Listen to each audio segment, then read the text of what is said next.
thought for the future because I don't think Pollard was the guy.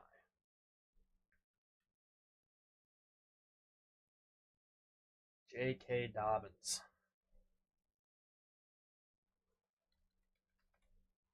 Dobbins. Well, let me just say this about J.K. He's got really great upside when he's on the field. This is going to be, his 5th year in the league. And out of those, out of the first 4 years in the league, his rookie year he played 15 games. His sophomore year he played 0. His junior year he played 8 games and was actually pretty productive that year with the amount of carries that he got. He averaged 5.65 yards a carry. So it wasn't like he wasn't productive. And he was active in their passing, or not too active in their passing game. He had 1 touchdown, but he had 2 touchdowns that year. His senior year with the Ravens, he played 1 game and obviously he got hurt again. So the one thing about J.K. Dobbins, and this is the same with Gus Edwards, is they got a obviously Gus had a great year touchdown wise last year, right? Yeah. But J.K. is he's got a lot of potential, but that potential doesn't equal anything in fantasy unless he's out on the field. And if he can't get himself out on the field and stay healthy, it's going to be a long year. So to me, he's a huge risk. That's why I had him ranked as low as I did. You know, given what Gus Edwards did last year, he's obviously the guy. I'm actually higher on Vidal with the Chargers than I am, with Dobbins, the rookie that they drafted. So I'm not too high, and but he could surprise if he stays healthy this year. It wouldn't surprise me if Harbaugh uses both him and Edwards, 50-50, and he could, he could be a breakout player. But I think we just got to wait and see with him to see if he actually makes it on the field. Yeah, and he's hard to judge just due to the fact that he's always hurt. But I think with how much the Chargers are going to be running the ball, I think he has a potential to be top 40 like I have him.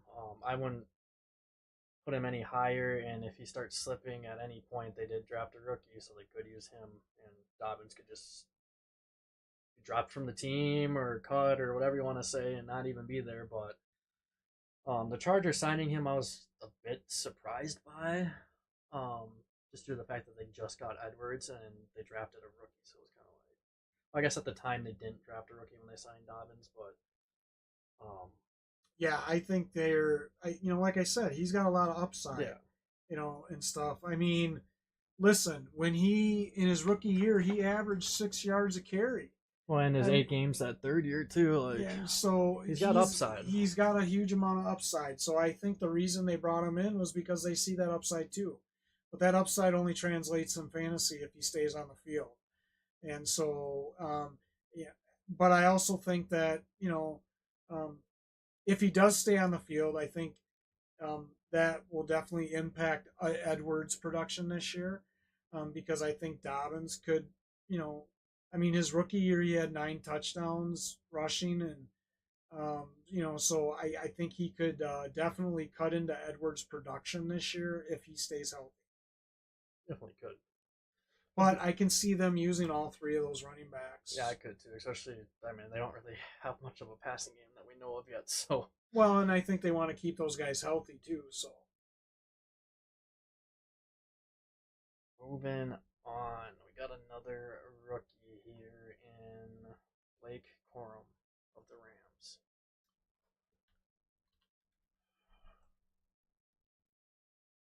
yeah, I think Blake is he's another rookie that's getting a lot of chatter. Uh, I just think that Kyrie, when he's healthy, he got hurt for what 4 games last year. Yeah, decent amount. So it's hard to not have Williams out on the field, right? I mean, so like to me, if Williams is healthy and he's out on the field, I think the Rams are. He's going to be a big part of the Rams offense. With that being said, I do think that there's a good chance that Blake, if he shows well, um, and he stays on McVay's good side, that's the big thing with running backs in the Rams. With the Rams is if you don't stay on McVay's good side, Cam Akers is a prime example of that. Same with Darrell Henderson. If you don't stay on his good side, you're not going to get any reps. He's gonna bench you. So I think Blake, if he stays on the good side of McVay, I think that he's got a chance to maybe be out on the field, 20-30% of the time just to relieve Williams. I don't think he's going to have, um, you know, a tremendous year unless Williams is out. I think he was drafted as an insurance policy, really, quite honestly, um, because I don't think that they had faith in any of the running backs underneath Williams at the time. So that's why they drafted him as an insurance policy in case Williams hits a roadblock this year and misses some games because of injury. But if Williams stays healthy and he can play most of the games this year, I just see Blake as a fill-in guy, maybe potentially a third back down possibly. But I mean, with Williams' production last year, when you know touchdown wise, running wise, and the amount of games that he broke out with, what Williams last year, I believe he played 12 games and he had over 13. What was it? 1,300 yards? No, 11 yards.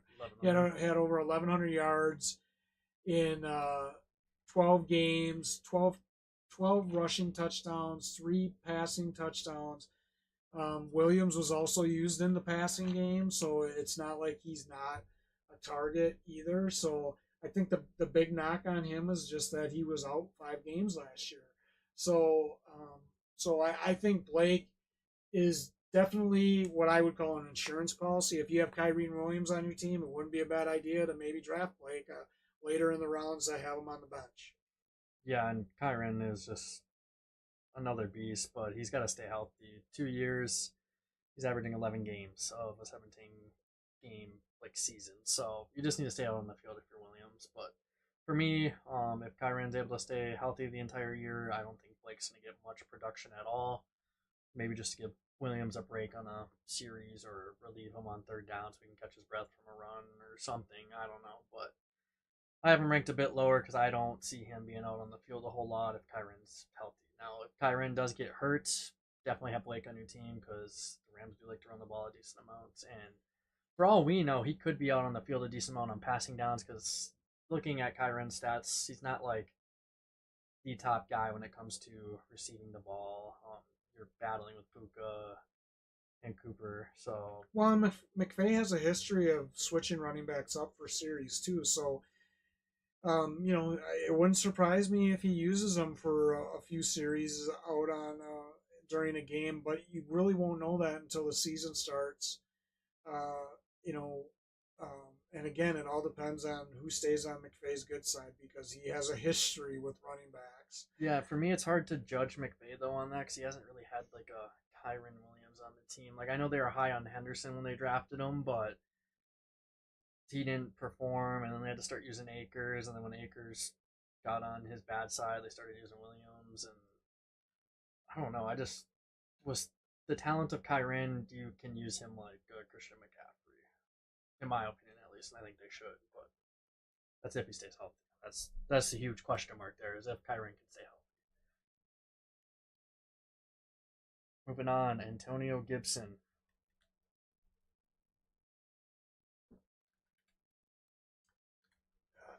Gibson, he's with New England. I see him more active in the passing game as a third down back. Uh, they just signed Stevenson to an extension, I believe, in New England as well. I think you know Gibson again to me is one of those guys they brought in to have another decent running back that they can count on in the passing game. But I do think that from a rushing perspective, they're going to be giving the rock to Stevenson.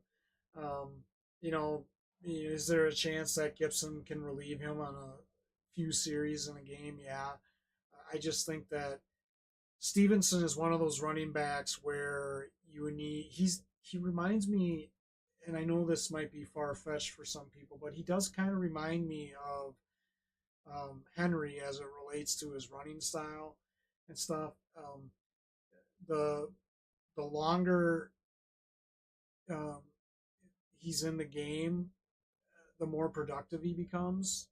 If that makes sense, I think as the defense for the other team wears down in the second half, that's where I think Stevenson shines. So I just think that last year Stevenson, he struggled with injuries. Now again, he struggled with injuries his first year as well. If Stevenson can stay healthy this year, it wouldn't surprise me, if he has, yeah, I can see him having 1,200 yards and stuff. They obviously believe in him because they gave him I do believe they signed him to an extension this year. So, I just think that Gibson hasn't really. I think Gibson is going to be more of their third down back. Yeah, I think Antonio Gibson will just be out there more so for receiving. I think they might use Stevenson a bit less there in that receiving game personally. I think they'll kind of have him as kind of to compare it to your Derrick Henry role of just ground and pound. He's going to be running the damn ball. And It wouldn't surprise me if they use him on first and second down, and they use Gibson on yeah, third down. nice change of pace running back and receive So and run the ball. yeah, That's the only reason I have Gibson so high is because he's a nice receiving running back and he tends to get some touchdowns in the receiving game. At least 2 of the last 3 years. He's gotten two in each of the last 3 years, if not more. The only knock I'll give Stevenson is he's only found the end zone one time in, what is that, over 130, 140 receptions. So it's kind of. I think the other reason they brought in Gibson too is because I still do believe that Drake May is going to be the guy. I know there's talk that Brissett might be the guy, but I don't think you draft Drake May number 3 to have him sit on the bench unless he's showing something really bad in training camp. I think Gibson is a good third down option for a rookie quarterback if they're third and long or whatever and something breaks down. And Gibson's proven that he can, he's a good catching running back. So I think that's the other reason they brought him in is for his catching abilities. So I do think that he's going to be very active in the third down role. I do agree with that. We'll move on here. McLaughlin. Yeah, so McLaughlin, you know, here's what I here's what I here's what's interesting with McLaughlin. There's a lot of rumors going around, and I've seen this out on, I've seen, some stuff being said out on social media, where there's a lot of people that think that Javonte Williams is in the doghouse with Sean Payton, um, and some people don't even think that Williams may even make the team this year because of his injury history and the fact that he's in Sean Payton's um, doghouse. McLaughlin has been effective when he's been in there. When he was in there last year, he averaged over 5 yards a carry. He only had one touchdown, but he did have over 400 yards rushing, 160 yards in the passing game. He had over 30 catches. So I I think that McLaughlin's value is actually going to go up. I had him ranked at 41. I think it might go up. I think that he has a legitimate shot at leapfrogging Williams. It wouldn't surprise me if Javonte Williams gets traded. I've heard that. Um, so it wouldn't surprise me if he gets traded. Um, so um, so I'm on the fence with this one because I think again this is another one of stay tuned because I think training camp's gonna really determine this. Plus, their third back Perrine is actually pretty decent, especially in the passing game. So McLaughlin, if he did overtake Williams, they would have a third down back right behind him that they could depend on. To come in and take over that role. So I think this all kind of we have to wait and see on this. And there's potential for his ranking to go up or down based on where Williams falls on Sean Payton's if he stays in Sean Payton's doghouse or not. Yeah, and they also have Esteem as well, the I believe rookie that came in this year, right? Yeah, they got a rookie too as so well. they totally could get away with trading him and perfect. And anytime, situation. I mean, listen, if they, I don't know where they drafted him, but anytime you're drafting a running back, that's sending a message to your other running backs that hey, listen, we feel like we need more depth here, so yeah, so it'll be interesting with that. So I think that he's one guy that could go up or down, as preseason kind of plays out here in training camp. I definitely like if Williams were to be traded at all, I could definitely see him stepping up into the role. I mean, 5.39 yards a carry is nuts. Yeah. I mean, 400 yards on 75 carries that's just crazy, dude. Well, and I can see Peyton using him like he used Kamara in both the running and passing game. 41, Chandler. I like Ty Chandler. I think he's got a lot of upside. I don't know that, obviously the Vikings didn't believe he did enough to be the guy because they went out and they brought in Aaron Jones, right? So I do think that Ty Chandler is going to get a lot of opportunity this year. I think the Vikings definitely are going to use Jones a lot, but I think they're going to use Chandler a lot as a change of pace guy. I definitely see Jones and Chandler being the next Jones and Dillon, when Jones was in Green Bay. So it wouldn't surprise me if they go 50-50 with them because when Chandler was out on the field, he was averaging over 4.5 yards a carry. He had 461 yards last year. When Madison I think got injured, he kind of took over that role.